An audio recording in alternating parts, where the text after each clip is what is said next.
하나님께서 이스라엘 백성 주변에 있는 모든 나라에 대하여 말씀을 하시면서 오늘은 5번째 에돔에 대한 이야기를 하십니다. 에돔은 에서를 말하는 것이고 에서의 후손들로 이루어진 족속들입니다.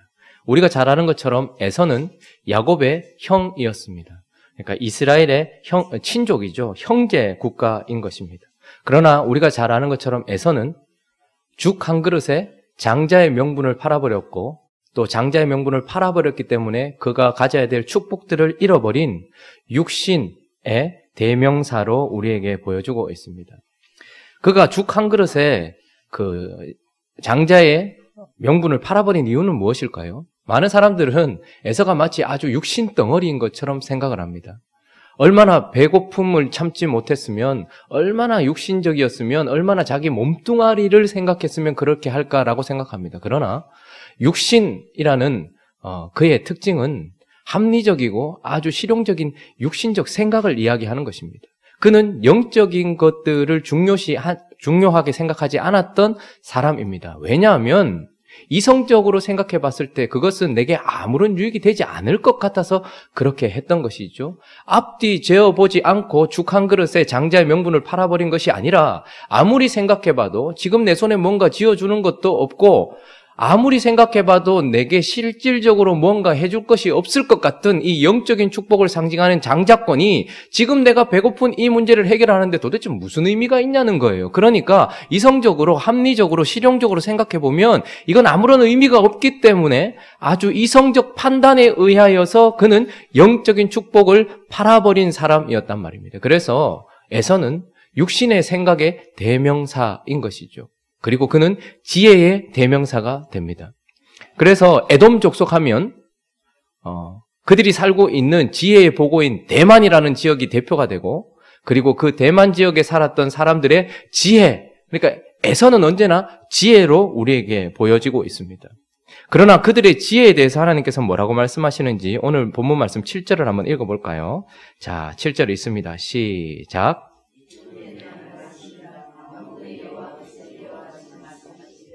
대만에 다시는 지혜가 없게 되었느냐? 명철한 자에게 책량이 끊어졌느냐? 그들의 지혜가 없어졌느냐? 자, 에서라고 얘기하면 합리적이고 실용적인 이성적인 지혜를 상징한다고 이야기했고, 그래서 그들은 지혜로 유명했습니다. 하나님께서 대만을 이야기하시고 에돔에 대한 이야기를 하시면서도 언급하는 것이 바로 지혜인데, 그러나 특징적인 것은 그들의 지혜는 명철한 자에게 책량이라고 얘기하면서 사람의 책량일 뿐이요. 그리고 그들의 지혜가 없어졌느냐라고 이야기하면서 사람의 지혜일 뿐인 것입니다. 그러니까 에돔이 가지고 있었던 지혜는 육신적 생각에서부터 나오는 합리성과 실용성을 겸비한 이성적 지혜인 것인 거죠. 그리고 또 한 가지 16절을 한번 읽어볼까요? 16절 있습니다. 시작. 바위 틈에 살며 산꼭대기를 점령한 자여 스스로 두려운 자인 줄로 여김과 내 마음의 교만이 너를 속였도다. 네가 독수리같이 보금자리를 높은 데에 지었을지라도 내가 그리로부터 너를 끌어내리리라. 이는 여호와의 말씀이니라. 에서는 아주 천연의 요새에 살고 있었습니다. 그러나 이것은 선천적으로 받았던 좋은 곳이 아니었습니다. 에서의 족속들이 살았던 이곳은 바위 틈이었습니다. 그런데 그들은 아주 높은 그 산꼭대기, 아주 불리한 상황을 그들이 가지고 있는 지혜와 지식으로서 이것을 아주 좋은 곳으로 바꾸어 놓은 사람들이었습니다. 페트라의 지역을 여행할 기회가 있어서 에서 사람들이 살았던 곳을 왜 그들이 그렇게 교만했을까 이런 생각을 가지고 한번 가봤는데 입이 떡 벌어지겠더라고요. 이 황폐한 곳을 이렇게 대단한 곳으로 만든 이 에돔 사람들의 지혜를 보면서 와, 교만할 만했다 이런 생각이 들더라고요. 그 지역을 걷는 내내 와, 이런 척박한 곳을 이렇게 자신들을 안전하게 보호할 곳으로 만든 이들의 지혜가 대단하다라는 생각이 들었습니다. 어쨌든 에돔 사람들은 지혜, 자신들의 이성적 생각을 가지고서 가장 높은 곳에 올라간 사람, 그리고 자신들의 생각을 가장 높은 곳에 두는 사람들의 대명사로 우리에게 보여지고 있고, 사실 오늘 이 에돔이 하나님께 책망받는 첫 번째 이유는 먼저 그들의 지혜에 대한 관한 것입니다. 왜 하나님께서 그렇게 얘기하시는가?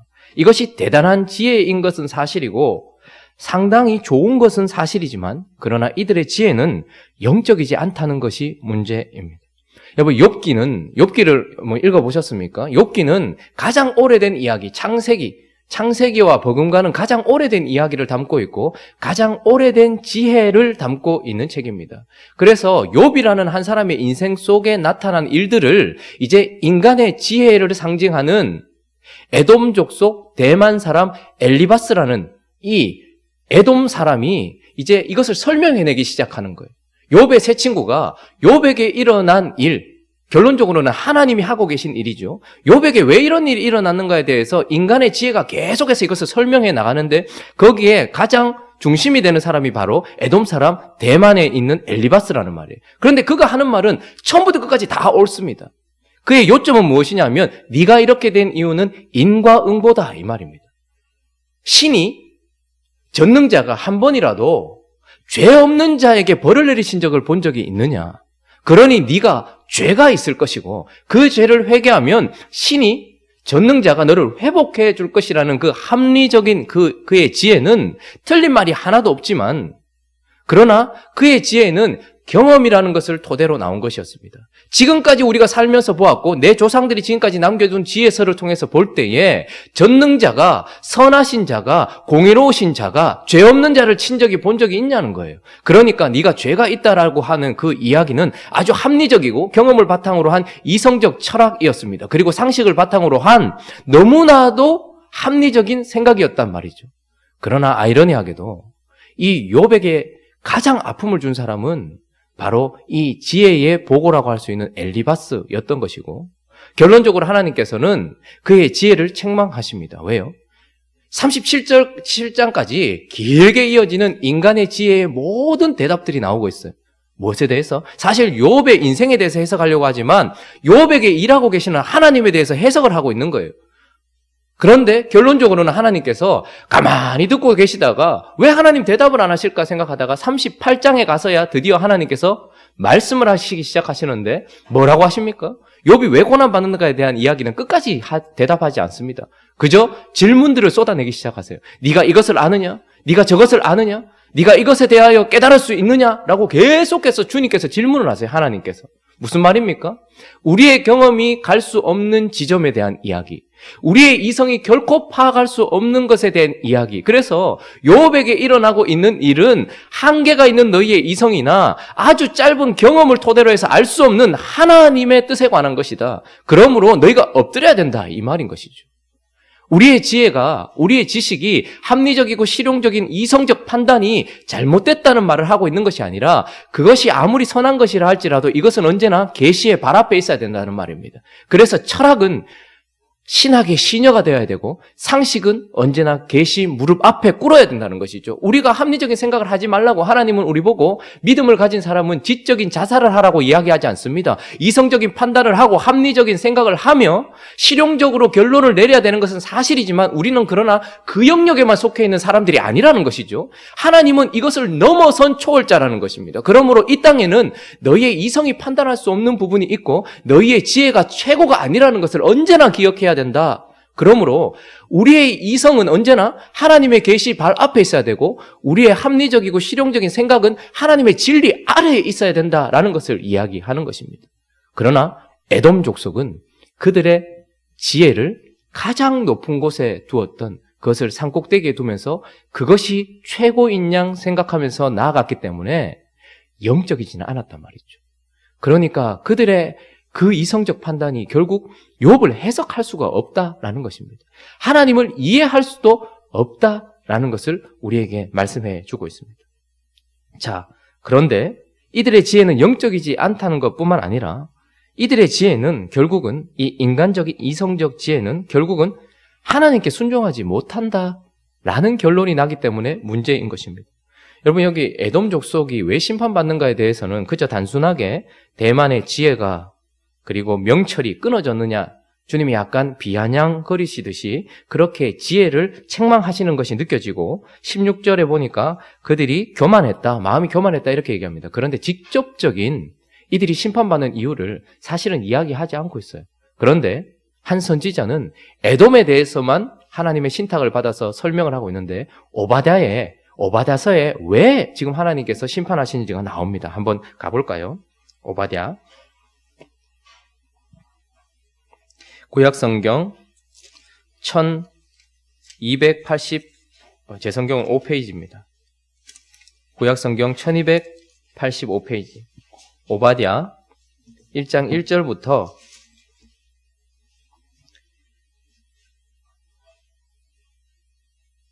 한 12절 정도까지 한번 쭉 한번 읽어보겠습니다. 자, 찾으셨습니까? 1285페이지인가요?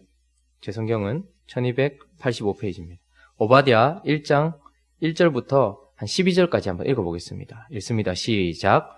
오바댜의 묵시라. 주 여호와께서 에돔에 대하여 이와 같이 말씀하시니라. 우리가 여호와께로 말미암아 소식을 들었나니 곧 사자가 나라들 가운데 보내심을 받고 이르기를 너희는 일어날지어다. 우리가 일어나서 그와 싸우자 하는 것이니라. 보라, 내가 너를 나라들 가운데 매우 작게 하였으므로 네가 크게 멸시를 받느니라. 너의 마음이 교만하여 너를 속였도다. 바위 틈에 거주하며 높은 곳에 사는 자여, 네가 마음에 이르기를 누가 능히 나를 땅에 끌어내리리까 하니 네가 독수리처럼 높이 오르며 별 사이에 깃들일지라도 내가 거기에서 너를 끌어내리리라. 여호와의 말씀이니라. 혹시 도둑이 네게 이르렀으며 강도가 밤중에 네게 이르렀을지라도 만족할 만큼 훔치면 그치지 아니하겠느냐? 혹시 포도를 따는 자가 네게 이르렀을지라도 그것을 얼마쯤 남기지 아니하겠느냐? 네가 어찌 그리 망하였는고?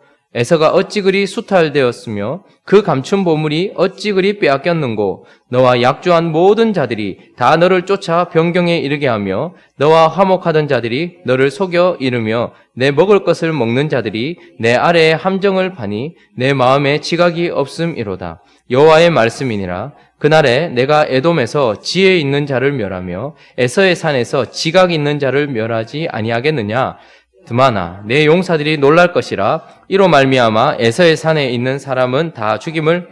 자, 여기까지 잠깐 읽겠습니다. 지금 읽으면서 공통점을 찾으셨습니까? 지금 예레미야서에서 예언된 대로 에돔에게 심판이 내릴 것이라는 이야기를 거의 비슷한 이야기를 하고 있어요. 그런데 이제 오바댜서에는 왜 심판받는가? 이들의 지혜가 무엇을 했기에, 이들의 이성적 판단이, 그들의 지각이 무엇을 했기에 심판받는가가 10절부터 나오는데 제가 한번 읽어보겠습니다. 네가 네 형제 야곱에게 행한 포악으로 말미암아 부끄러움을 당하고 영원히 멸절되리라. 네가 멀리 섰던 날 곧 이방인이 그의 재물을 빼앗아가며 외국인이 그의 성문에 들어가서 예루살렘을 얻기 위하여 제비 뽑던 날에 너도 그들 중 한 사람 같았느니라. 네가 형제의 날 곧 재앙의 날에 방관할 것이 아니며 유다 자손이 패망하는 날에 기뻐할 것이 아니며 그 고관의 날에 네가 입을 크게 벌릴 것이 아니며. 자, 여기까지 읽으면 어떻습니까? 이들의 죄는 무엇이냐면 형제였던 이스라엘이 북이스라엘이 그리고 남유다가 아수르와 바벨론에 멸망하던 날에 그들이 뭐 했다는 거예요? 그냥 가만히 방관하고 있었다라는 거예요.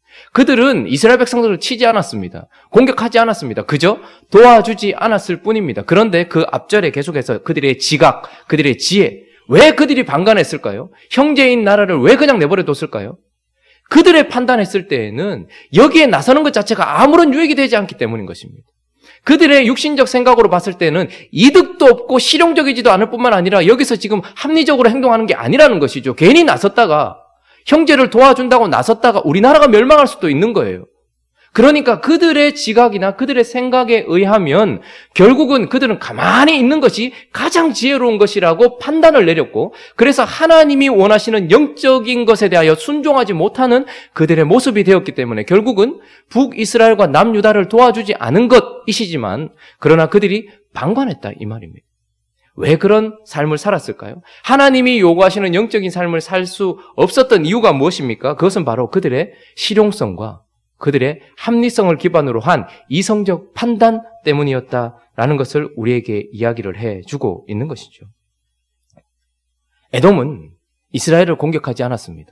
그러나 에돔은 이스라엘이 벌받고 있는 날 그들이 마땅히 해야 될 하나님의 메시지, 내 이웃을 내 몸과 같이 사랑하라, 네 형제를 사랑하라라고 하는 그 하나님의 메시지에 순종할 수 없었어요.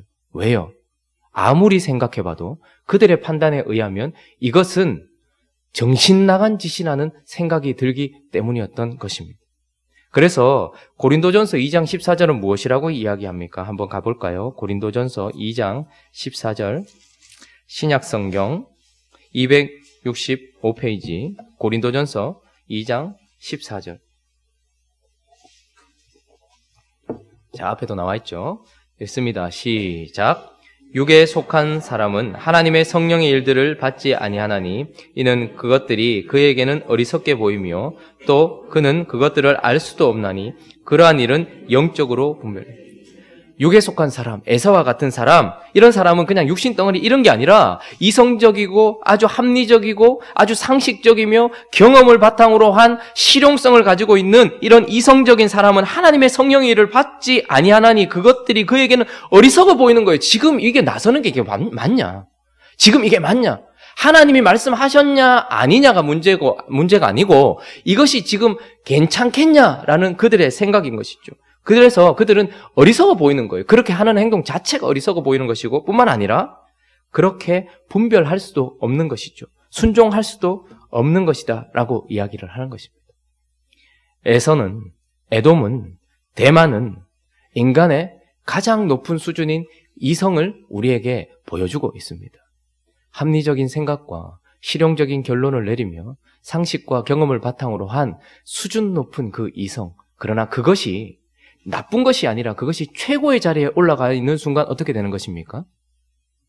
결코 하나님의 진리를 깨달을 수도 없을 뿐만 아니라 결코 하나님이 하신 말씀에 순종할 수도 없다라는 말입니다. 그래서 이런 사람들은 하나님을 따라갈 수가 없어요.